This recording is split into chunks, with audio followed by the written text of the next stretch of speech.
तैयार हैं। अगले अध्याय का नाम है नाखून क्यों बढ़ते हैं। तो पहला क्वेश्चन आपके लिए है, इधर तो नहीं देखना है, ठीक है। नाखून का बढ़ना किसका प्रमाण है? पार्श्विक वृत्ति चेतना, पार्श्विक वृत्ति और संघर्ष चेतना का। अब अगर आपको नहीं आएगा तो ऑप्शन भी आप ले सकते हैं। पुनर्नवा शीर्षक उपन्यास किसकी रचना है?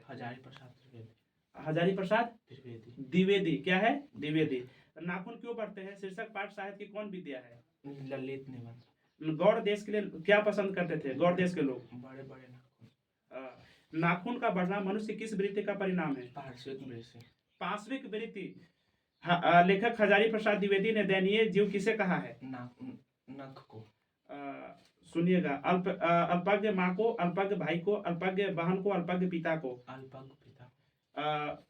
ये बताइए कि प्रश्न मानव का अर्थ क्या है? प्राचीन मानव। नाखून का इतिहास किस पुस्तक में मिलता है? कामसूत्र में। हजारी प्रसाद द्विवेदी ने डीलिट की उपाधि किस विश्वविद्यालय से प्राप्त की? मगध विश्वविद्यालय। गलत जवाब, लखनऊ बीबी से, लखनऊ विश्वविद्यालय से।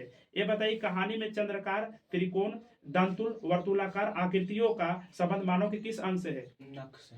अलकतक का अर्थ क्या होता है? आलता। द्विवेदी जी को साहित्य अकादमी पुरस्कार किस रचना पर मिला था? आलोक पर। प्राचीन मानव का प्रमुख अस्त्र क्या था? नाखून। नाखून का बढ़ना किसका परिणाम है?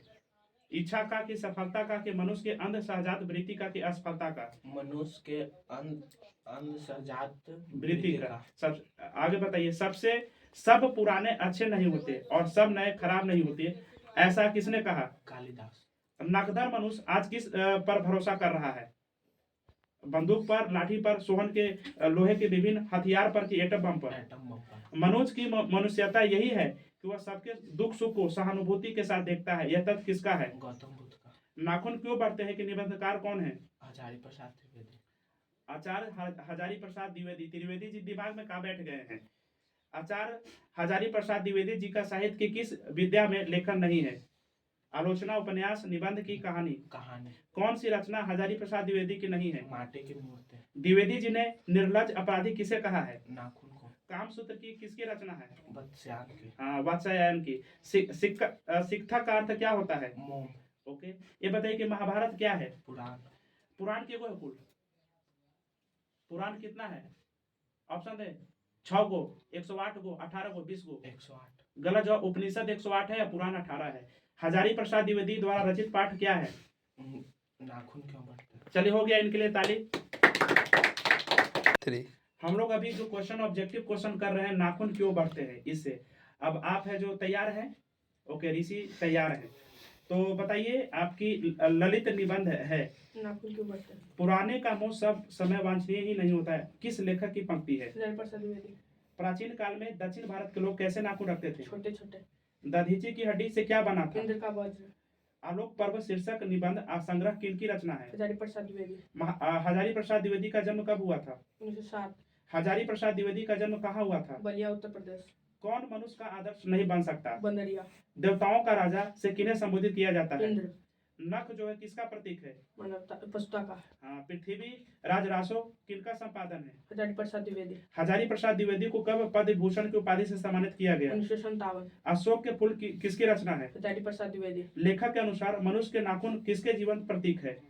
पांचवी वृत्ति के। हजारी प्रसाद द्विवेदी की मृत्यु कब और कहाँ हुई? 1979, दिल्ली।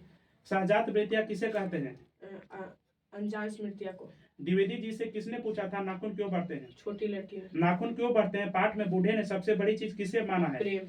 किस देश के लोग बड़े बड़े नख पसंद करते हैं? गौड़ देश के। पुराने का मोह सब समय वांछनीय ही नहीं होता, यह पंक्ति किस शीर्षक पाठ की है? नाखून क्यों बढ़ते हैं। अनाम दास का पोथा उपन्यास किसके लेखक की कृति है? हजारी प्रसाद द्विवेदी। कौन नाखून को जलाया जा रहा है? प्रकृति। अनाम दास का पोथा साहित्य की किस विद्या की रचना है? उपन्यास। असुरों के पास नहीं थी। लोहे के अस्त्र। कालिदास की ललित योजना किनकी रचना है? हजारी प्रसाद द्विवेदी। गौतम बुद्ध ने कहा था कि मनुष्य की मनुष्यता है सभी के दुख सुख को सहानुभूतियों के साथ देखना। हाँ। नकधर मनुष्य कब क्या लेकर आगे की ओर चल रहा है? Atom bomb. मनुष्य किसको नहीं बढ़ने देगा? नाखून को। चलिए, बहुत बहुत धन्यवाद, ताली बजाइए।